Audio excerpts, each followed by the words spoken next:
শবে কদরের নামাজ কত রাকাত, নিয়ত কিভাবে করতে হয়, কি কি আমল আছে? শবে কদরের নামাজ কয় রাকাত এবং কিভাবে পড়তে হবে? পিরিয়ড অবস্থায় মহিলা শবে কদরে কি কোনো ইবাদত করতে পারবে? পারলে কিভাবে করবে এবং কি কি আমল করবে? শবে কদরে কি আসলে ভাগ্য পরিবর্তন হয়? ভাগ্য পরিবর্তন করতে কি কি আমল করা দরকার? বিতেরের সালাত জামাতে পড়বো নাকি তাহাজ্জুদের সালাতের সাথে পড়বো, কোনটা উত্তম? সাদের রমজানে কি বিশেষ কোনো ফজিলত আছে? লাইলাতুল কদর আমরা কিভাবে কাটাবো, এই প্রসঙ্গে রাসূল আকরাম সাল্লাল্লাহু আলাইহি সাল্লামের জীবন চরিত্র, কোরআন এবং সুন্নাহর নির্দেশনার আলোকে আমরা কয়েকটি পয়েন্ট বলতে চাই। প্রথম কথা হলো, লাইলাতুল কদর আপনি কাটাবেন সারা রাত জেগে থেকে। কারণ রাসূল করিম সাল্লাল্লাহু আলাইহি সাল্লাম রমাদানের শেষের দশকের প্রতিটি রাত জেগে থাকতেন। অতএব শেষের দশক তিনি জেগে থেকে কি তালাশ করতেন? লাইলাতুল কদর তালাশ করতেন। অর্থাৎ যে রাত্রিকে আল্লাহ সুবহানাহু ওয়া তাআলা এই বছর লাইলাতুল কদর হিসাবে চিহ্নিত করেছেন, সেই রাতেই যেন আমার ইবাদতটি হয়ে যায়, সেই রাত যেন আমার ইবাদতে কাটে, সেজন্য সারা রাত জেগে ইবাদত বন্দেগী করতেন। এই জন্য লাইলাতুল কদর আপনি কিভাবে কাটাবেন, এই প্রশ্নের উত্তরে প্রথম কথা হলো সারা রাত জেগে থাকবেন। জেগে কি করবেন? প্রথম কাজ হলো জেগে দাঁড়িয়ে ইবাদত করবেন। তারাবির সালাত আদায় করলেন, শুধু এটাই শেষ না, তারাবির সালাতের পরে দুই রাকাত করে নফল নামাজ যত খুশি পড়বেন এবং প্রতি রাকাত যত বেশি পারেন দীর্ঘ করবেন, লম্বা করবেন। দাঁড়িয়ে কেরাত পড়বেন, এত বেশি কেরাত, লম্বা কেরাত পড়বেন যে দাঁড়াতে দাঁড়াতে পা ফুলে যাওয়ার অবস্থা হয়ে যায়। আপনার যদি খুব বেশি কোরআন মুখস্থ না থাকে, একই সূরা বারবার পড়েন, কোনো অসুবিধা নেই। একই রাকাতে একই সূরা বারবার পড়তে থাকেন এবং আস্তে আস্তে পড়েন।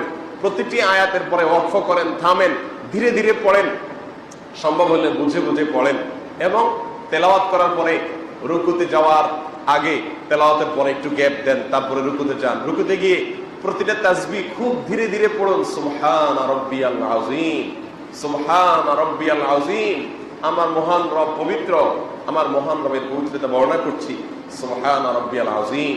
আস্তে আস্তে বলুন, ধীরে ধীরে বলুন, অক্ষ করে করে বলুন, দীর্ঘ সময় বলতে থাকুন। আল্লাহর পবিত্রতা বর্ণনা করতে করতে রুকুতে মাজা ব্যথা হওয়া পর্যন্ত রুকুতে থাকেন। এরপরে রুকু থেকে উঠে দাঁড়িয়ে যান। দাঁড়িয়ে আবার সামি আল্লাহু লিমান হামিদা, রব্বানা ওয়া লাকাল হামদ, অথবা রব্বানা লাকাল হামদ, অথবা আল্লাহুম্মা রব্বানা লাকাল হামদ, সবগুলাই পড়া যাবে, সবগুলাই হাদিসে আছে। আপনি রুকু থেকে উঠে দাঁড়িয়ে এরপরে আবার দীর্ঘ সময় নিয়ে হামদান কাসীরান তাইয়িবান মুবারাকান ফি, আল্লাহর প্রশংসা করেন।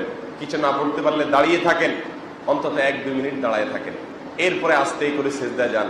সিজদায় আবার 2 মিনিট 3 মিনিট সময় নেন। আস্তে আস্তে সিজদাগুলোতে তাসবিহগুলো আস্তে আস্তে পড়ুন, দীর্ঘ সময় ধরে পড়তে থাকুন। সিজদার পরে আস্তে করে মাথা উপরের দিকে উঠেন, হুলস্থুল করবেন না, তাড়াহুড়া করবেন না। উঠে মাথা সোজা করে টনটন করে বসে, দাঁড়িয়ে বসে দীর্ঘ সময় আবার অপেক্ষা করেন, আবার সিজদায় যান। এভাবে ধীরে স্থিরতার সাথে সালাত আদায় করুন। 2 রাকাত করে আপনি এভাবে সারা রাত ধরে যত বেশি পারেন আদায় করুন। কারণ রাসূল আকরাম সাল্লাল্লাহু আলাইহি সাল্লাম বলেছেন, মান কামা লাইলাতুল কদরি ঈমান ওয়া ইহতিসাবা, যে ব্যক্তি লাইলাতুল কদরে ঈমানের সঙ্গে ইখলাসের সঙ্গে দাঁড়িয়ে নামাজ আদায় করবে, লাইলাতুল কদরে নামাজ আদায় করবে, লাইলাতুল কদর জুড়ে নামাজ পড়বে, গফিরা লাহু মা তাকাদ্দামা মিন যামবি, তার পেছনের জীবনের সমস্ত গুনাহ মাফ করে দেওয়া হবে। এই জন্য ভাইরা আমার, লাইলাতুল কদর কিভাবে কাটাবেন সে প্রশ্ন উত্তরে প্রথম কথা এটাই যে এ রাতে দাঁড়িয়ে বেশি বেশি নামাজ আদায় করবেন। কিভাবে কাটাবেন? বেশি বেশি নামাজ আদায় করবেন। দ্বিতীয় কাজ হলো বেশি বেশি দোয়া করবেন, আল্লাহর কাছে চাইবেন। কি চাইবেন? মানুষ যেহেতু আমরা দুনিয়ামুখী বেশিরভাগ মানুষ, এই জন্য আমাদের কাছে চাওয়া মানেই হলো চাকরি, বিয়ে শাদী, সন্তান সন্ততি, ভবিষ্যৎ, ঘরবাড়ি, টাকা পয়সা, ব্যবসা বাণিজ্য, ক্যারিয়ার, বাস এগুলোই আমাদের চাওয়া। কারণ একটা কথা আছে, কাকের নজর সবসময় নিচের দিকে থাকে। আমাদের নজর হলো দুনিয়ার এসব যুগা, এগুলাই। আখিরাত তো আমাদের নজরের বাইরের জিনিস, ওইগুলো তো আমাদের টার্গেটের বাইরের জিনিস। এই জন্য ওইগুলো খুব একটা আল্লাহর কাছে চাওয়া হয় না। চাইলেও শেষের দিকে আল্লাহ একটু জান্নাত দিয়েন, এইটুকু। মানে এটা একটা খাবারের সালাদের মতো আর কি, হইলো জান্নাত দিলেন। কিন্তু মেইন হলো আল্লাহ। আল্লাহ জোয়ান মানুষ হলো আল্লাহ, ক্যারিয়ারটা করতে পারতেছি না, বিয়ে শাদী হচ্ছে না, যাতে করে ভালো একটা চাকরি হয় আল্লাহ, ব্যবসায়ী আল্লাহ যেন আরেকটা দোকান খুলতে পারি আল্লাহ, আর বাড়িওয়ালা আল্লাহ রড বাইর করে রাখছি আরেকটা ছাদ আল্লাহ যেন করার তৌফিক হয় আল্লাহ, একটা হয়ে গেছে আল্লাহ, আরেকটা প্লট কিনে রাখছি এখনো কাজ করতে পারছি না আল্লাহ, দেন কিছু ইট বালি সিমেন্টের টাকা দিয়ে দেন আল্লাহ, যেন আরেকটা শুরু করতে পারি। ঠিক না? ঠিক। বাস ধান্দা একটাই, হায়রে কপাল পড়া, আল্লাহ সুবহানাহু ওয়া তাআলার কাছে লাইলাতুল কদরে চাওয়ার সুযোগ পাইছে, মহান রব্বুল আলামিনকে পাইছে। প্রাইম মিনিস্টারকে, প্রেসিডেন্টকে যদি কেউ সামনে পায় আর বলে যে তুমি চাও, কিছু চাও, আর সে যদি চায় যে আমাকে 1 কেজি সেমাই আর 2 কেজি চিনি আর একটু দুধের গুঁড়া, একটা প্যাকেট দুধের গুঁড়া কিনে দিলে আমার ইচ্ছা আমি ভালোভাবে করতে পারি, মাননীয় প্রধানমন্ত্রী, মাননীয় প্রেসিডেন্ট সাহেব, বলেন এই ব্যক্তিকে আমাদের সমাজের মানুষ কত কত কত ধিক্কার আমরা দেবো যে কপাল পড়া, তোর মতো কপাল পড়া এই সমাজে কি আছে বল? সেমাই চিনি নি চায় মানুষ প্রধানমন্ত্রী প্রেসিডেন্টের কাছে। হ্যাঁ, আল্লাহু আকবার। প্রধানমন্ত্রী প্রেসিডেন্টের শানে, তাদের মর্যাদায়, তাদের চেয়ারের সঙ্গে সেমাই চিনি চাওয়া যেরকম শুধুমাত্র বেমানান, আল্লাহ রাব্বুল আলামিনের কাছে শুধুমাত্র দুনিয়ার রড সিমেন্ট আর গাড়ি বাড়ি এগুলো চাওয়া আল্লাহর কসম তার চাইতে 1000 কোটি গুণ বেশি বেমানান। বলে তাহলে কি করতে হবে? হ্যাঁ, এখানে একটা পার্থক্য আছে। দুনিয়ার মানুষের কাছে ছোটখাটো জিনিস চাইতে মানুষ লজ্জাবোধ করে না, আল্লাহর কাছে অবশ্য ছোটখাটো জিনিস চাইতে লজ্জাবোধ করা যাবে না, বরং রাসূল আকরাম সাল্লাল্লাহু আলাইহি সাল্লাম বলেছেন জুতার ফিতা ছিঁড়ে গেছে সেটাও পর্যন্ত সংশোধিত এবং সারাবার জন্য আল্লাহর কাছে সাহায্য চাও, আল্লাহর কাছে চাও যে আল্লাহ জুতার ফিতাটা পর্যন্ত আমার ছিঁড়ে গেছে, এটাকে আপনি সারিয়ে দেন, সংশোধন করেন। অর্থাৎ তুচ্ছ বিষয় আল্লাহর কাছে চাইতে আমরা কার্পণ্য করবো না। দুনিয়ার প্রেসিডেন্ট, প্রধানমন্ত্রীর সঙ্গে আল্লাহ সুবহানাহু ওয়া তাআলার একটা বিশেষ পার্থক্য এবং বৈশিষ্ট্য। তবে শুধুমাত্র জুতার ফিতাই চাইলেন আর বড় বড় জিনিসগুলো চাওয়া থেকে বাদ দিয়ে রাখলেন আল্লাহর কাছে, এটা তো আল্লাহর শানে যায় না। এই জন্য ভাইরা আমার, লাইলাতুল কদরে আল্লাহর কাছে আপনি সবচেয়ে বেশি চাইবেন কি? মাগফিরাত। ওয়াল্লাহি আমাদের সবচেয়ে বড় সমস্যা হলো আমাদের গুনাহগুলা। আমাদের সবচেয়ে বড় সমস্যা কি? আমাদের দুনিয়া আটকে আছে, আখিরাত আটকে আছে, জান্নাত থেমে আছে, দুনিয়ার কল্যাণ থেমে আছে, বরকতার যে বৃষ্টি আসমান থেকে পড়বে সেটা পড়ছে না। এই সবগুলোর মূল কারণ কি? আমাদের অপরাধগুলো। আমরা আল্লাহর নাফরমানি করতে করতে এত নিকৃষ্ট হয়ে গেছি যে আল্লাহর করুণার উপযুক্ত হচ্ছি না, আল্লাহর অনুগ্রহ পাচ্ছি না, আমরা এগুলো থেকে দূরে সরে আছি মোহতারাম হাজিরিন। আর সেজন্য লাইলাতুল কদর আপনি কিভাবে কাটাবেন? এই জন্য দ্বিতীয় কথা হলো আল্লাহর কাছে বেশি বেশি দোয়া করবেন। কি দোয়া করবেন? আল্লাহ আমাকে আপনি মাফ করে দিন। এ রাত্রে আপনি কত মানুষকে সাধারণ ক্ষমা ঘোষণা করবেন, কত মানুষের পেছনের সারা জীবনের প্রোফাইল আপনি ডিলিট করে দিবেন, কত মানুষের সারা জীবনের গুনাহকে মাফ করে দিবেন, কত মানুষকে আপনি আজ একটা ক্লিকে তার সমস্ত প্রোফাইলকে পরিষ্কার করে দিবেন, একটা ক্লিকে তার জীবনের সমস্ত অপরাধ, সকল গুনাহ বোল্ড আউট করে দিবেন, তার প্রোফাইল ক্লিন হয়ে যাবে। আল্লাহ, আমি যেন সেই সৌভাগ্যশীলদের কাতারে যেতে পারি, আমি কপাল পড়া যেন তাদের কাতারে থাকতে পারি। আল্লাহর কাছে এই রাতে সবচেয়ে বেশি আমাদের চাওয়া পেশ করতে হবে, এই দোয়া পেশ করতে হবে, চোখের পানি ফেলতে হবে, মাবুদের কাছে চাইতে হবে। আল্লাহ সুবহানাহু ওয়া তাআলা আমাদেরকে সেই তৌফিক দান করেন। মুহতারাম হাজিরিন, আল্লাহ সুবহানাহু ওয়া তাআলার কাছে এই লাইলাতুল কদরে যদি আমরা চেয়ে নিতে না পারি, আগামী বছর রমজান আসবে, আবার সেই রমজানে ইবাদত তৌফিক হবে, সেই নিশ্চয়তা আমাদের কারণ নেই। কত মানুষ এই মসজিদে মুসল্লি হয়ে গত রমজানে এসেছিলেন, কিন্তু আজ এই রমজানে তারা কবরের বাসিন্দা হয়ে গেছে। কত মানুষ আমাদের, কত পরিচিত, কত জানাশোনা, কত যুবক, কত মধ্যবয়সী, কত নারী, কত পুরুষ, কত নেতা, কত ভালো মানুষ, কত খারাপ মানুষ, কত রঙের কত মানুষ, যাদেরকে আমরা গত রমজান থেকে রমজান পর্যন্ত বিদায় দিয়ে দিচ্ছি, না যেন আগামী রমজানে আমাকেও মানুষ বিদায় দেয়, আমার লাশ খাটে উঠে যায়, না জানি আমি সেই মৃতদের কাতারে, তাদের তালিকা আমার নাম লেখা হয়ে গেছে। এই সুযোগ আমার জীবনে নাও আসতে পারে।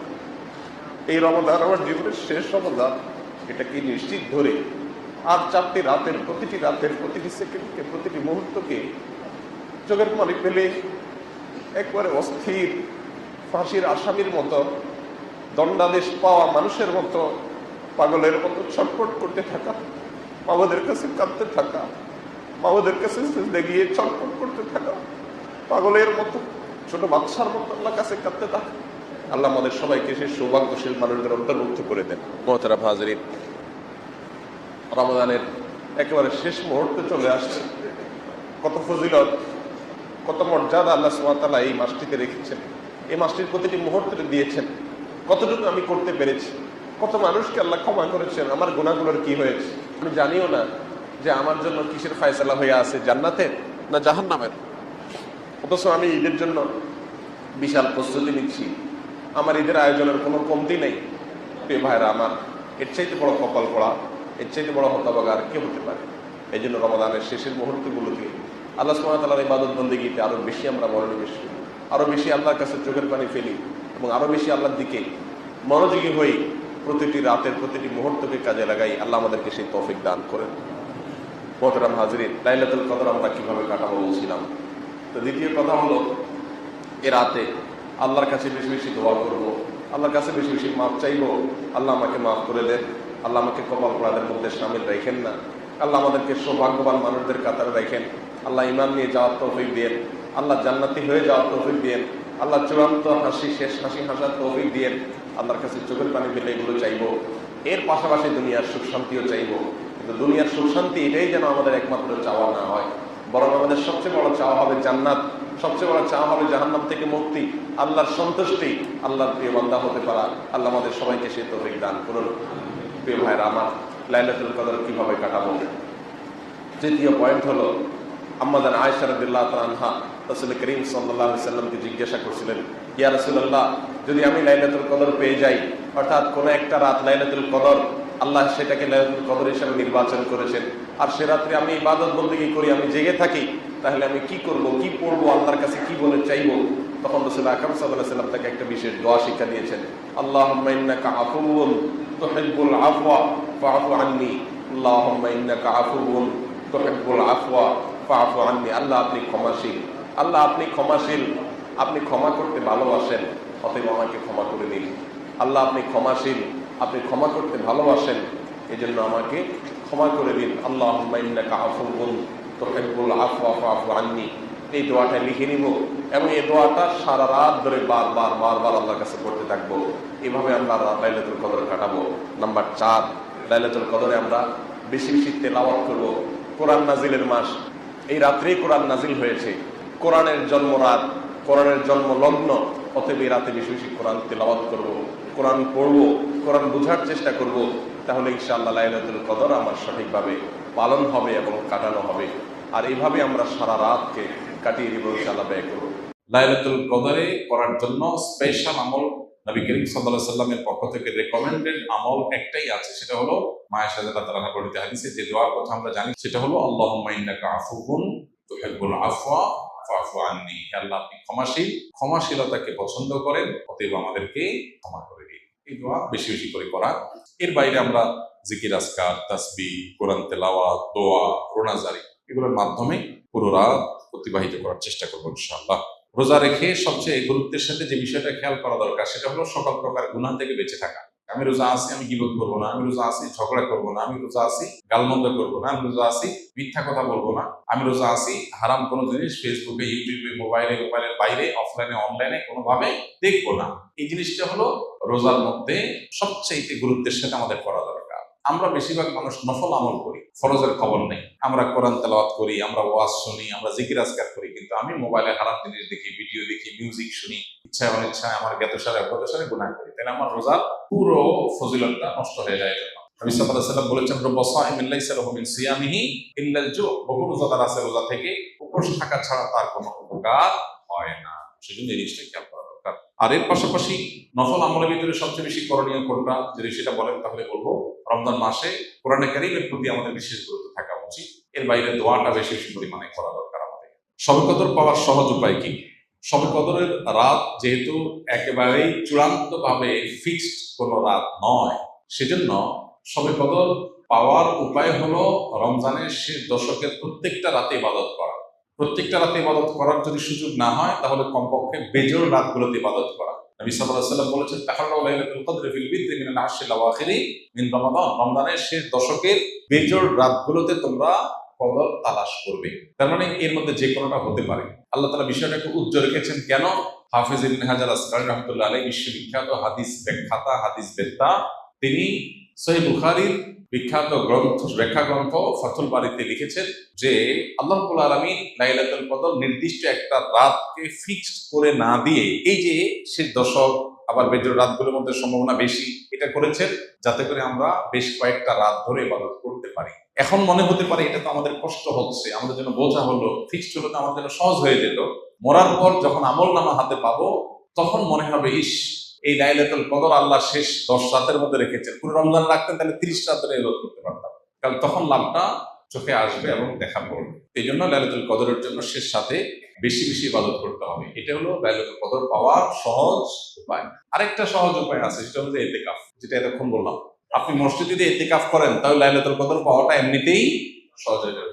এমনকি ইতিকাফকারী ব্যক্তি, যদিও শেষ দশকে নবী সাল্লাল্লাহু আলাইহি ওয়াসাল্লাম রাত জেগে থাকতেন, যদি কোনো কারণে তিনি ঘুমিয়েছিলেন, তারপরে ইতিকাফকারী ব্যক্তি ঘুমাইলেও সেটা ইবাদতের মধ্যে। বাসার ঘুম আর মসজিদে ইতিকাফকারী ঘুমের মধ্যে পার্থক্য আছে। মসজিদে অবস্থানটাই ইটসেলফ একটা ইবাদত। অতএব আপনি যদি চান যে আমার লাইলাতুল কদর মিস না হোক, তাহলে তার জন্য সবচেয়ে মোক্ষম সুযোগ এবং সবচেয়ে সহজ উপায় হলো ইতিকাফ করা। ইতিকাফ অত্যন্ত প্রেমময় একটি ইবাদত, যেটা খুব ভেতর থেকে ফিল করা যায়, আল্লাহর সাথে একান্তে কথা বলা যায়, অনুভব হবে যে আমি আল্লাহর ঘরে আছি, আল্লাহর ঘরে হাজির হয়ে গেছি। সবাই বের হয়ে যাচ্ছে, আমি বের হচ্ছি না, কারণ আমি আল্লাহর ঘরে বন্দী, নিজেকে বন্দী করে ফেলেছি। অন্যরকম এক ফিল আসবে ইনশাআল্লাহ। শবে কদরের অন্যতম আমল হলো রাতে দাঁড়িয়ে ইবাদত করা, নামাজ পড়া। এই জন্য আমরা লাইলাতুল কদরে ইনশাআল্লাহ তৌফিক অনুযায়ী 2 রাকাত করে লম্বা লম্বা কেরাত, লম্বা লম্বা রুকু, লম্বা লম্বা সিজদা দিয়ে খুব মনোযোগের সাথে দীর্ঘ সময় নিয়ে আমরা নামাজ আদায় করার চেষ্টা করব। এটাই হলো লাইলাতুল কদরের নামাজ। এর কোনো রাকাত সংখ্যা নাই যে এত রাকাত পড়তে হবে, যার যতটুকু তৌফিক হয়, 2 রাকাত, 4 রাকাত, 6 রাকাত, 8 রাকাত তারাবির পরে রাতভর আমরা সেই নামাজগুলো পড়তে থাকবো ইনশাআল্লাহ। নামাজের পাশাপাশি লাইলাতুল কদরে করার জন্য স্পেশাল আমল নবী করিম সাল্লাল্লাহু আলাইহি ওয়াসাল্লামের পক্ষ থেকে রেকমেন্ডেড আমল একটাই আছে, সেটা হলো মায়ের সাথে তাআলা বর্ণিত হাদিসে যে দোয়ার কথা আমরা জানি, সেটা হলো আল্লাহুম্মা ইন্নাকা আফুউন তুহিব্বুল আফওয়া ফাফু আন্নি। হে আল্লাহ, আপনি ক্ষমাশীল, ক্ষমাশীলতাকে পছন্দ করেন, অতএব আমাদেরকে ক্ষমা করে দিন। এই দোয়া বেশি বেশি করে করা। এর বাইরে আমরা জিকির, আজকার, তাসবিহ, কোরআন তেলাওয়াত, দোয়া, রোনাজারি এগুলোর মাধ্যমে পুরো রাত অতিবাহিত করার চেষ্টা করবো ইনশাআল্লাহ। নামাজের ক্ষেত্রে বিশেষ কোনো নামাজ নাই যে লাইলাতুল কদরের এরকম এত রাকাত নামাজ, প্রথম রাকাতে অমুক সূরা এতবার, তমুক সূরা এতবার, এরকম কোনো বিশেষ নিয়ম নাই, বরং অন্য যে কোনো নামাজের মতো যে কোনো সূরা দিয়ে আমরা নামাজগুলো পড়তে পারি। নামাজের ক্ষেত্রে বিশেষ কোনো নামাজ নাই যে লাইলাতুল কদরের এরকম এত রাকাত নামাজ, প্রথম রাকাতে অমুক সূরা এতবার, তমুক সূরা এতবার, এরকম কোনো বিশেষ নিয়ম নাই, বরং অন্য যে কোনো নামাজের মতো যে কোনো সূরা দিয়ে আমরা নামাজগুলো পড়তে পারি। এর বাইরে আমরা জিকির, আজকার, তাসবিহ, কোরআন তেলাওয়াত, দোয়া, রোনাজারি এগুলোর মাধ্যমে পুরো রাত অতিবাহিত করার চেষ্টা করবো ইনশাআল্লাহ। অনেক ভাই বোন জানতে চান শবে কদরের নামাজ কিভাবে আদায় করব, কত রাকাত, কিভাবে আদায় করতে হবে। তাদের উদ্দেশ্যে বলবো যে মাগরিবের নামাজটা প্রথমে আপনি আউয়াল ওয়াক্তে পড়বেন। মেয়ে মানুষ হলে বাসায় নিজের জায়গা, পুরুষ হলে জামাতের সাথে। ইফতার খেতে গিয়ে যেন জামাত ছুটে না যায়, তাকবীরুল্লাহ না ছুটে, সেদিকে খেয়াল করে আপনি যদি চান যে শবে কদরের নামাজ আপনি পড়বেন, তাহলে আপনাকে এই কাজটা করতে হবে, অর্থাৎ ইফতার করে দ্রুত এসে মাগরিব একবারে ইমামের সঙ্গে প্রথম তাকবীরের সাথে নামাজ পড়তে হবে। মেয়ে মানুষ হলে বাসায় প্রথম ওয়াক্তে সুন্দর করে ধীরস্থিরতার সাথে মাগরিব পড়তে হবে। শবে কদরের নামাজ শুরু হয়ে গেছে কিন্তু মাগরিবের মাধ্যমে। মাগরিব হয়ে গেল, মাগরিবের পরে সুন্নাত পড়েন, নফল পড়েন ধীরস্থিরতার সাথে, এবং এশার আগে বা সারা রাতের ভিতরে আর ঘুমাবেন না। এশার নামাজ জামাতের সাথে পড়েন, তারাবির নামাজ পড়েন খুব ধীরস্থিরতার সাথে, খুব আস্তে আস্তে, যতটা কোয়ালিটি মেনটেন করা যায়, যতটা সৌন্দর্য সৃষ্টি করা যায় পড়ার চেষ্টা করেন। এবং তারাবির নামাজের পরেও যত সম্ভব একবারে ফজরের আগ পর্যন্ত 2 রাকাত করে সালাতুল লাইলি মাসনা মাসনা, রাসূল আকরাম সাল্লাল্লাহু আলাইহি ওয়াসাল্লাম বলেছেন রাতের নফল নামাজ হবে 2 রাকাত করে। অতএব আপনার শবে কদরে যে নামাজ পড়বেন আপনি সেটা 2 রাকাত করে হবে। নির্দিষ্ট কোনো রাত লাইলাতুল কদর হবে এটা যেহেতু ঠিক নাই, অতএব শেষ 10টি রাতের প্রত্যেকটা রাতেই, সেটা 27 রমজান রাত হতে পারে, 25 হতে পারে, 23 হতে পারে, 21 হতে পারে, 29 হতে পারে, প্রত্যেকটা রাতেই আপনি এই 2 রাকাত করে নফল নামাজ যতটুকু তৌফিকে কোলা পড়বেন, সম্ভব হলে সারা রাত জেগে থাকবেন এবং সারা রাতই এই 2 রাকাত করে যত বেশি পারেন বেশি সংখ্যক নামাজের মধ্যে কাটাবেন। নফল নামাজ বিশেষ কোনো নিয়ত নাই, লাইলাতুল কদর নামাইতে অমুক তমুক এরকম কোনো বিশেষ নিয়ত নাই। আল্লাহু আকবার বলে নিয়ত বেঁধে আপনি তাহাজ্জুদ পড়তেছেন, এই নিয়তে বাস নিয়ত বেঁধে, হাত বেঁধে, এরপরে আপনি সূরা ফাতিহা পড়ে সাথে নির্দিষ্ট কোনো সূরা নাই যে লাইলাতুল কদরে অমুক সূরা এতবার পড়তে হবে। অনেকে আপনাকে বলবে লাইলাতুল কদরে এত রাকাত, প্রথম রাকাতে সূরা ফাতিহার পরে সূরা ইখলাস এতবার, দ্বিতীয় রাকাতে অমুক সূরা এতবার। এগুলো সবগুলো মন গড়া কথাবার্তা। কোরআন এবং হাদিসের কোনো জাল হাদিসের এরকম কোনো কথাবার্তা নাই। এগুলো সম্পূর্ণ ভুয়া ভিত্তিহীন। সাধারণ মানুষ যেহেতু দিন সম্পর্কে জানে না, তাদেরকে অনেকে বিভ্রান্ত করে এসব বলে। আপনি সময় কদরের নামাজ কিভাবে পড়বেন সেটা বলছি আমরা। 2 রাকাত করে পড়বেন, যে কোনো সূরা দিয়ে পড়বেন। সূরা ফাতিহার পরে 2 রাকাত করে আপনি 10 রাকাত পড়েন, 8 রাকাত পড়েন, 6 রাকাত পড়েন, স্বাধীনতা আপনার। তবে রাকাতগুলো হবে অত্যন্ত লম্বা দৈর্ঘ্যের সাথে। প্রত্যেকটা রাকাতে খুব দীর্ঘ সময় নিয়ে পড়বেন। সূরা ফাতিহা আস্তে আস্তে পড়বেন, একটা আয়াত পড়ে থামবেন, আরেকটা আয়াত পড়বেন, আস্তে আস্তে পড়বেন। সূরা ফাতিহার পরে যত লম্বা সূরা মুখস্থ আছে আপনার সেটা পড়বেন।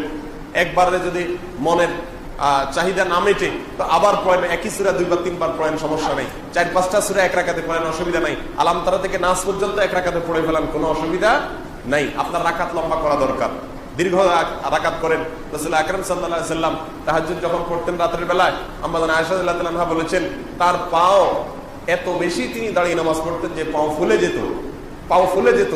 তখন তাকে জিজ্ঞাসা করলাম, ইয়া রাসূলুল্লাহ, আল্লাহ তো আপনাকে মাফ করে দিয়েছেন, আপনার পিছনের সমস্ত গুনাহ মাফ হয়ে গেছে, তাহলে আপনি কেন এত কষ্ট করেন? যদি কেউ জানতে পারে যে আমার কোনো অপরাধ নাই, আল্লাহ সব মাফ করে দিয়েছেন, তাহলে সে তো অন্তত আরামে একটু ঘুমাবে, যে আমার তো আর কষ্ট করার দরকার নাই। রাসূল আকরাম সাল্লাল্লাহু আলাইহি সাল্লাম বলেছেন, আফালান আকুনা আবদান শাকুরা, আমি কি আল্লাহর কৃতজ্ঞতা আদায়কারী বান্দা হব না? আল্লাহ আমাকে গুনাহ মাফ করে দিয়েছেন এই কথা যদি আমি জানতে পারি, তাহলে তো আমি আরো বেশি শুকর আদায় করবো আল্লাহ তাআলা। মোহতারাম হাজিরিন, এজন্য লম্বা সময় নিয়ে তিনি তাহাজ্জুদ পড়তেন। তার তাহাজ্জুদের অবস্থা বর্ণনা করতে গিয়ে আম্মা জান আয়েশা বলেছেন, লা তাসআল আন হুসনিহিন্না ওয়া তুলিহিন্না, আল্লাহ রাসূলের রাতের নামাজের সৌন্দর্য, কোয়ালিটি, বিউটি, তার নামাজের যে দৈর্ঘ্য, এগুলো আর কি বলবো, এগুলো বলে বোঝানো যাবে না। যখন দাঁড়িয়ে কেরাত পড়তেন মনে হয় তিনি আর জীবনে রুকুতে যাবেন না, এত কেরাত পড়তেন, এত লম্বা সময় লেগে পড়তেন।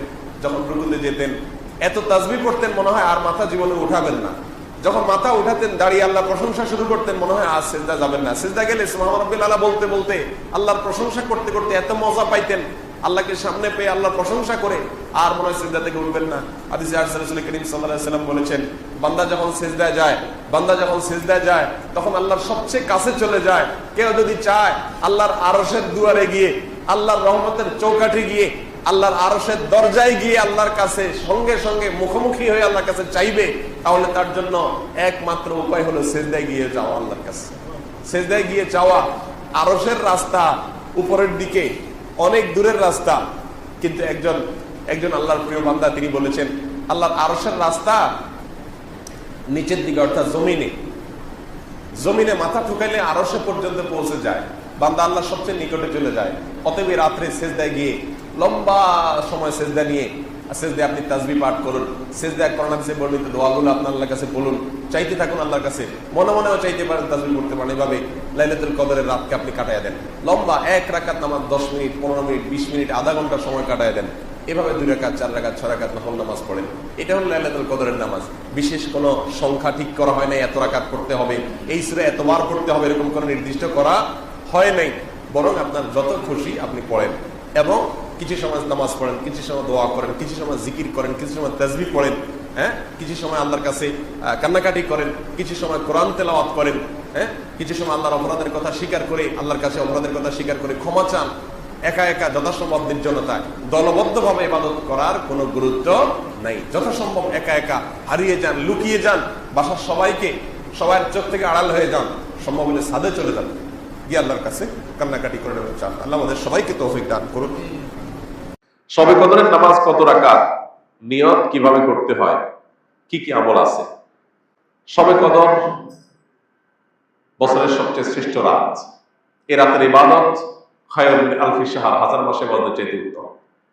এই জন্য এই রাত জেগে আমরা ইবাদত করার চেষ্টা করব। কিন্তু ইবাদতের নির্দিষ্ট কোনো ফরম্যাট, নির্দিষ্ট কোনো পদ্ধতি কোরআন হাদিস শিখায় দেয়নি যে আপনাকে নামাজ পড়তে হবে এত রাকাত, প্রথম রাকাতে অমুক সূরার সাথে তমুক সূরা এতবার পড়তে হবে, দ্বিতীয় রাকাতে অমুক সূরার সাথে অমুক সূরা এতবার পড়তে হবে, এরকম কোনো ধরা বাঁধা নিয়ম বলে দেওয়া হয় নাই। অতএব শবে কদরের নামাজ বলতে আলাদা কোনো ফরম্যাটের নামাজ নাই। আপনি 2 রাকাত করে নামাজ পড়বেন, ধীরে ধীরে সুন্দর করে যে কোনো সূরা দিয়ে পড়তে পারেন, যে কোনো সূরা যে কোনো সংখ্যকবার পড়তে পারেন, নির্দিষ্ট কোনো ফরম্যাট ঠিক করা নেই। শবে কদর উপলক্ষে একটা জিনিস শুধুমাত্র হাদিসে শেখানো আছে, এটা হলো একটা দোয়া, আল্লাহুম্মা ইন্নাকা আফুউন তুহিব্বুল আফওয়া ফাআফু আননি। আল্লাহ আপনি ক্ষমাশীল, ক্ষমাকে পছন্দ করেন, আমাকে ক্ষমা করে দিন। এর বাইরে শবে কদরের নামাজ বলতে আলাদা নিয়মের কোনো নামাজ নাই। নামাজের বাইরে আপনি কোরআন তেলাওয়াত করবেন, দোয়া করবেন, জিকির আজকার করবেন, তাসবিহ তেলাওয়াত করবেন, বিভিন্ন নেক আমল করবেন, দিনী বস্তু পড়বেন, বিভিন্নভাবে আপনি রাতটাকে কাটাবার চেষ্টা করবেন। সবাই কদরে কি আসলে ভাগ্য পরিবর্তন হয়? ভাগ্য পরিবর্তন করতে কি কি আমল করা দরকার? ভাইরা আমার, লাইলাতুল কদরে মানুষের ভাগ্য লিপিবদ্ধ হয়। ভাগ্য লিপিবদ্ধ হওয়ার 4-5টা স্তর আছে, 4-5টা লেভেল আছে। বিভিন্ন লেভেলে লেভেলে মানুষের ভাগ্য নির্ধারণ হয়। মানুষের সৃষ্টির হাজার বছর আগে, 50,000 বছর আগে আল্লাহ তাআলা মানুষের তাকদীর লিখেছেন। আবার মাতৃগর্ভে থাকাকালীন সময় আরেকটা লেয়ারে লেখা হয়। এরপরে প্রত্যেক বছর লাইলাতুল কদরে আবার সেই চূড়ান্ত যেটা লেখা আছে এজমালি, ওইটারে বিস্তারিত লেখা হয় প্রতি বছর লাইলাতুল কদরে। কোরআন কারীমে সূরা দুখানে আল্লাহ বলেছেন, ইন্না আনজালনাহু ফী লাইলাতিন মুবারাকাহ ইন্না কুন্না মুনজিরিন ফীহা ইউফরাহু কুল্লু আমরিন হাকীম। আল্লাহ বলেছেন, আমি এই কোরআনকে নাযিল করেছি বরকতময় রাতে। কোরআন কোন রাতে নাযিল হয়েছে? শবে বরাতে না শবে কদরে? শবে কদরে। সেই রাতে আল্লাহ বলছেন ফীহা, অর্থাৎ সেই বরকতময় রাতেই ইউফরাহু কুল্লু আমরিন হাকীম, সব গুরুত্বপূর্ণ বিষয়গুলোকে আল্লাহ তাআলা ধার্য করেন। এখান থেকে বোঝা যায় লাইলাতুল কদরে সর্বরক মানুষের ভাগ্য নির্ধারণ। এখন কত ভাগ্যের জন্য ভালো নির্ধারণ হয়, তার জন্য কি করার আছে? সবচেয়ে বড় করা হলো ঈমান এবং তাকওয়া অবলম্বন করা। আল্লাহ বলেছেন যে ওয়ালাউ আন্না আহলাল কুরআ আমানু ওয়াত্তাকাউ লাফাতাহনা আলাইহিম বারাকাতিন মিনাস সামা। কোন জনপদের মানুষ ঈমান আর তাকওয়া আনলে আল্লাহ তাআলা বলেছেন আসমান থেকে বরকতের সব দুয়ারগুলো উন্মোচন করে দিবেন। আপনার ভাগ্যে ভালো কিছু লেখা হোক চাইলে আপনাকে ঈমান আমলের চর্চায় এগিয়ে যেতে হবে। আমাদের দেশে মানুষ সর্বরাতে মসজিদে ভিড় করে, সারা বছর নামাজ কালামের খোঁজ খবর নেই, সর্বরাতে মসজিদে এসে ভিড় করছে। কেন? ভাগ্যে যেন ভালো কিছু লেখা হয়। একজন চেয়ারম্যান সরকারের কাছ থেকে রিলিফ পাইছে বা জনগণকে বন্টন করার জন্য জিনিসপত্র পাইছে। তো চেয়ারম্যান সাহেবের পাতি যে সমস্ত নেতা আছে বা চেলা চামচা আছে, সহযোগী আছে, এরা ভাগ নিতে আসছে। এক চামচা নির্বাচনের আগেও ছিল না, পরেও ছিল না, ভোটের সময় ছিল না, পরেও ছিল না, কোনো কিছুতে নাই। এখন যখন সরকারি চাইনা এসে হাজির হয়ে গেছে, গমা এসে হাজির হয়ে গেছে, সে এসে ভাগ নিতে হাজির হয়ে গেছে। কি বলেন, এ পাবে ভাগে? আর যে সবসময় ছিল, ও যদি এদিন হাজির নাও হইতে পারে, তারপর চেয়ারম্যান সাহেব তার জন্য ঠিকই রেখে দিবে যে তুমি এগুলো বন্টন করো তোমার এলাকায়। একইভাবে আল্লাহ রাব্বুল আলামিনের আনুগত্য যদি আমরা সবসময় করি, ইনশাআল্লাহ আল্লাহ আমাদের নসিবে ভালো কিছু দিবেন। এক রাতের ইবাদত করে সব নিজের পক্ষে নিয়ে নিবা, সারা বছর আকাম করবো, এটা সঠিক পদ্ধতি না। দ্বিতীয়ত হলো লা ইয়ারাদ্দু তাকদীর ইল্লা দুআ। দোয়া এমন একটা হাতিয়ার যে আল্লাহ তাআলা তাকদীরের দুইটা পার্ট আছে, একটা গায়রে মুবরাম, একটা মুবরাম, একটা চূড়ান্ত, একটা অচূড়ান্ত। অচূড়ান্ত তো আমাদের দৃষ্টিতে, আল্লাহর দৃষ্টিতে সেটাও চূড়ান্ত। আল্লাহ জানেন যে আমরা সেটাকেও দোয়া করে পরিবর্তন করে নিব। তো দোয়ার মাধ্যমে ওই তাকদীর পর্যন্ত আল্লাহ পরিবর্তন করেন। এই জন্য বিশেষ দোয়া করতে হবে, লাইলাতুল কদর হোক অন্য সময়, ইনশাআল্লাহ আল্লাহ তাআলা ভাগ্যে ভালো কিছু দান করবেন। শবে কদরের নামাজ কয় রাকাত এবং কিভাবে পড়তে হবে? দেখুন, লাইলাতুল কদর যেটাকে আমরা শবে কদর বলছি, এই কদরের নামাজ আমরা 2 রাকাত করে পড়বো। অর্থাৎ কদর রাতে আমরা যে ইবাদতবন্দি করবো, এর ভিতরে প্রধান ইবাদত তো নামাজ। তো সেই নামাজটা 2 রাকাত করে পড়বো। হতে পারে সেটা যে কোনো ছোটো ছোটো সূরা দিয়ে কিংবা বড় কোনো সূরা দিয়ে। আপনার যদি বড় সূরা মুখস্থ থাকে তো বড় সূরা দিয়ে করলেন, ছোটো সূরা দিয়ে মুখস্থ হলে একটা সূরা কয়েকবার করে পড়লেন। তবে লক্ষ্য রাখতে হবে এই নামাজগুলো যেন অনেক লম্বা সময় ধরে হয়, ধীরস্থিরতার সাথে হয়। রুকু হবে অনেক দীর্ঘ, রুকু থেকে সুন্দর করে সোজা হয়ে উঠে টান হয়ে দাঁড়িয়ে অপেক্ষা করবেন একটু, এরপর আস্তে আস্তে আপনি সেজদা যাবেন। সেজদায় যত বেশি সময় ব্যয় করতে পারেন তত ভালো। অর্থাৎ নামাজের কোয়ালিটিটাকে সুন্দর করার চেষ্টা করা দরকার, কোয়ান্টিটি এটার চাইতে।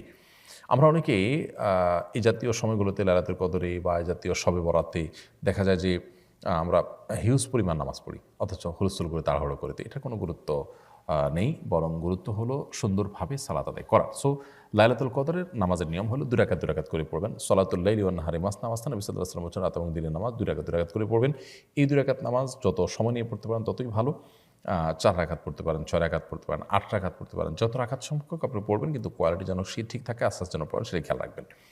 এ হলো লাইলাতুল কদরের নামাজের নিয়ম। এখানে বিশেষ কোনো সূরা ঠিক করা নেই যে প্রথম রাকাতে অমুক সূরা এতবার, দ্বিতীয় রাকাতে অমুক সূরা ততবার। যে কোনো সূরা আপনি সূরা ফাতিহার পর মিলাতে পারবেন। অন্য 10টা নামাজের মতোই এখানে সবকিছুই ওপেন। সো লাইলাতুল কদরে আমরা বেশি বেশি নামাজ পড়ব এবং নামাজের রাকাত সংখ্যা ফিক্স নেই যে এত রাকাতই পড়তে হবে। আপনার যতটুকু তৌফিকুল আছে ততটুকু পড়বেন। তবে 2 রাকাত করে যে পড়বো আমরা, সেখানে বিশেষ কোনো পদ্ধতি, সূরা ইত্যাদি ফিক্সড নেই। সাধারণ নিয়ম আমরা পড়বো ইনশাআল্লাহ তাআলা। অতএব শবে কদরের নামাজের নিয়মটা আমরা জানলাম এবং কত রাকাত পড়বো। রাকাত সংখ্যাও ফিক্স নেই যে এত রাকাত পড়তে হবে, এর বেশি পড়া যাবে না বা এর কম পড়া যাবে না, এরকম কোনো কিছু নেই। ফারজানা হোসেন চৌধুরী আপনি লিখেছেন, পিরিয়ড অবস্থায় মহিলারা শবে কদরে কি কোন ইবাদত শবে কদরে কি কোনো ইবাদত করতে পারবে? পারলে কিভাবে করবে এবং কি কি আমল করবে? পিরিয়ড অবস্থায় মা বোনরা শবে কদরে ইবাদত অবশ্যই করতে পারবেন। তাদের জন্য যেহেতু নামাজ নিষিদ্ধ, রোজা নিষিদ্ধ, এছাড়া কোরআনে কারিমের তেলাওয়াত স্পর্শ নিষিদ্ধ, এছাড়া বাকি যত ইবাদত আছে সেগুলো তারা করতে পারবেন। সেটা হতে পারে জিকির আজকার, সেটা হতে পারে দোয়া দুরূদ, সেটা হতে পারে আপনার আল্লাহ তাআলার কাছে কায়মের বাক্যে দোয়া করা, প্রার্থনা করা, ইসলামী বই পুস্তক পড়া, সৎ কাজের আদেশ দেওয়া, অসৎ কাজের বাধা প্রদান করা, এরকম আরও যত রকমের ভালো কাজ হতে পারে, দান সাদাকা করা, সেই কাজগুলো তারা করতে পারবেন। কোরআন কারিমের তেলাওয়াত শ্রবণ করা, শোনা, দিনই কোনো কথাবার্তা শোনা, আল্লাহ তাআলার কাছে বিশেষ করে সবচেয়ে বড় গুরুত্বপূর্ণ বিষয় হলো দোয়া করা।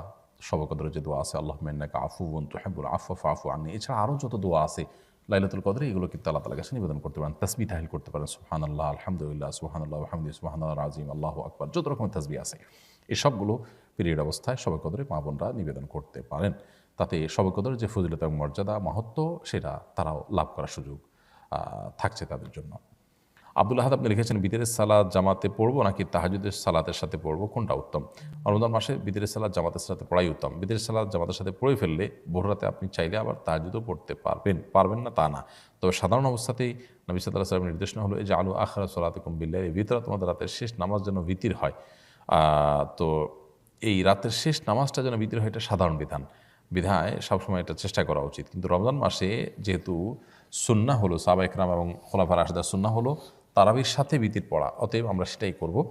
এরপরে ভোর রাতে কেউ তাহাজ্জুদ পড়তে চাইলে সেটাও পড়া যাবে, সেটা অপশনের কারণে, অর্থাৎ এটি মূল বিধান নয়। তবে যেহেতু রমজান মাসে আমরা তারাবি পড়ার পর, ভিতির পড়ার পর আবার সুযোগ থাকছে ভোর রাতে তাহাজ্জুদ পড়া, সেটা আমরা চাইলে করতে পারি। আরিফুর রহমান লিখেছেন, 27 রমজানের কি বিশেষ কোনো ফজিলত আছে? 27 রমাদানকে আমাদের দেশে মানুষ শবে কদর বলে, সেজন্য এটাকে এত গুরুত্বের সাথে আমাদের দেশে উদযাপন করা হয়। যদিও নবী করিম সাল্লাল্লাহু আলাইহি ওয়াসাল্লাম লাইলাতুল কদর সম্পর্কে, শবে কদর সম্পর্কে বলেছেন, তাহারু লাইলাতুল কদর ফিল বিত্রি মিনাল আশরিল আওয়াখির মিন রমাদান, রমজানের শেষ দশকের বেজোড় রাতগুলোতে বিশেষভাবে তোমরা লাইলাতুল কদর তালাশ করো। তো তিনি নির্দিষ্ট কোনো রাতের কথা বলে দেননি। সো 27 তারিখকেই একমাত্র হলফ করে লাইলাতুল কদর বলাটা এটা আমাদের ভুল। তবে এটা ঠিক, এটা সম্ভাব্য, জোরালো সম্ভাব্য একটা লাইলাতুল কদরের রাত। কারণ হলো নবী সাল্লাল্লাহু আলাইহি ওয়াসাল্লাম রমজানের শেষ দশকের প্রত্যেকটা রাতে ইবাদতবন্দি করার পাশাপাশি বেজোড় রাতগুলোতে বিশেষ ইবাদতবন্দি করতেন। আর 27তম রজনীকে লাইলাতুল কদর হওয়ার সম্ভাবনা বিভিন্ন বর্ণার আলোকে বোঝানো হয়েছে। এই কারণে শুধু লাইলাতুল কদর 27তম রজনীকেই লাইলাতুল কদর বা শবে কদর না বলে আমরা সম্ভাব্য এবং জোরালো সম্ভাব্য শবে কদরের রাত বা শবে কদর হিসাবে বলতে পারি আপনার 27তম রজনীকে। এমনি রাসেল রানা আপনি লিখেছেন, ইমাম পিছনে নামাজ আদায়ের সময় ইমাম যে তাকবীর দিবেন, মুক্তাদিদেরও কি সেই তাকবীরগুলো দিতে হবে? ইমাম পিছনে তাকবীর সালাত আদায় করার সময় ইমামের পাশাপাশি আপনিও তাকবীর দিবেন, এটা সাধারণ উঠা বসা তাকবীরগুলো, এটা সুন্নাহ, যদিও প্রথমটা একেবারে ফরজ। অতএব ইমামের পিছনে আপনাকে তাকবীর দিতে হবে। আমিনা পাটোয়ারি আপনি লিখেছেন, অনেক সময় ফজর আজানের আগেই নামাজ পড়ে ফেলি ঘুমের জন্য, এতে কি নামাজ হবে? বোন আমিনা, ফজরের ওয়াক্ত হওয়ার আগেই যদি আপনি নামাজ পড়ে ফেলেন তাহলে নামাজ হবে না। আজান যদি ওয়াক্ত হওয়ার পরে মুয়াজ্জিন সাহেবরা দেয়, আপনি শিওর হলেন যে হ্যাঁ এত মিনিটে ওয়াক্ত হয়, আপনি তারপরে নামাজ পড়লেন, তাহলে নামাজ হয়ে যাবে। আর যদি যেই টাইমে নামাজ হওয়ার কথা ঠিক তার আগে নামাজ পড়েন, তাহলে সেক্ষেত্রে সেই নামাজ আপনাকে পুনরায় পড়তে হবে। কারণ আল্লাহ সুবহানাহু ওয়া তাআলা কোরআনে কারিমে বলেছেন, ইন্না সলাতা কানাত আলাল মুমিনিনা কিতাবাম মাওকুতা, নিশ্চয়ই সালাত ইমানদারদের জন্য নির্দিষ্ট সময়ে পড়াটাকে অপরিহার্য করা হয়েছে। সো সেই কাজটি আমাদের করতে হবে। এমডি এমন হোসাইন আপনি লিখেছেন, কিভাবে আল্লাহর পথে ফিরে আসতে পারি এবং আল্লাহর পথে নিজেকে ধরে রাখতে পারি? দেখুন, আল্লাহর দিকে ফিরে আসার জন্য দরকার হলো ঐকান্তিক প্রচেষ্টা, সিরিয়াসনেস, দিলের গভীর থেকে মানুষের সদিচ্ছা। আল্লাহ সুবহানাহু ওয়া তাআলা বলেছেন, ওয়াল্লাযীনা জাহাদু ফিনা লানাহদিয়ান্নাহুম সুবুলানা, যারা আমার পথে আসার জন্য আপ্রাণ চেষ্টায় রত থাকে, আল্লাহ বলেছেন তাদেরকে অবশ্যই আমি আমার পথে আসার বহুমুখী পথ দেখিয়ে দিব। এই জন্য আল্লাহর পথে আসার জন্য সিরিয়াসনেস থাকা দরকার, সর্বোচ্চ চেষ্টা থাকা দরকার, এবং সেই সাথে আল্লাহ সুবহানাহু ওয়া তাআলার কাছে দোয়া, পরিপূর্ণ মনোনিবেশ এবং আল্লাহর কাছে আমাদের প্রার্থনা করা উচিত। তাহলে ইনশাআল্লাহ দিনের পথে ফিরে আসা সহজ হবে। সেই সাথে দিনের পথে টিকে থাকার জন্য আমাদের প্রয়োজন হলো দিনদার মানুষদের একটা ভালো সার্কেল, একটা ভালো পরিবেশ, একটা ভালো বন্ডিং এবং সোসাইটি। এটা যদি আমরা মেনটেন করতে পারি তাহলে দিনের উপর টিকে থাকার তুলনামূলক সহজ হয়। সেই সাথে আল্লাহ তাআলার কাছে আমরা দোয়া করবো, আল্লাহুম্মা ইয়া মুকাল্লিবাল কুলুব, হে অন্তর পরিবর্তনকারী, সাব্বিত কলবি আলা দীনিকা ওয়া তাআতিকা, আপনার দ্বীনের উপর, আপনার আনুগত্যের উপর আমার অন্তরকে আপনি স্থির করে দিন, টিকিয়ে দিন, আমি যেন এটার উপর টিকে থাকতে পারি। সেজন্য আল্লাহ তার কাছে দোয়া করব। কোরআনের একটা আয়াত আছে, আমরা সেটা দোয়া করতে পারি, রব্বানা লা তুযিগ কুলুবানা বা'দা ইয হাদাইতানা ওয়া হাব লানা মিন লাদুনকা রাহমা ইন্নাকা আনতাল ওয়াহ্হাব। এই দোয়াগুলো আল্লাহ সুবহানাহু ওয়া তাআলার কাছে আমরা নিবেদন করতে থাকবো ইনশাআল্লাহ, দিনের উপর টিকে থাকার প্রয়োজনে। আল্লাহ আমাদেরকে তৌফিক দান করুন।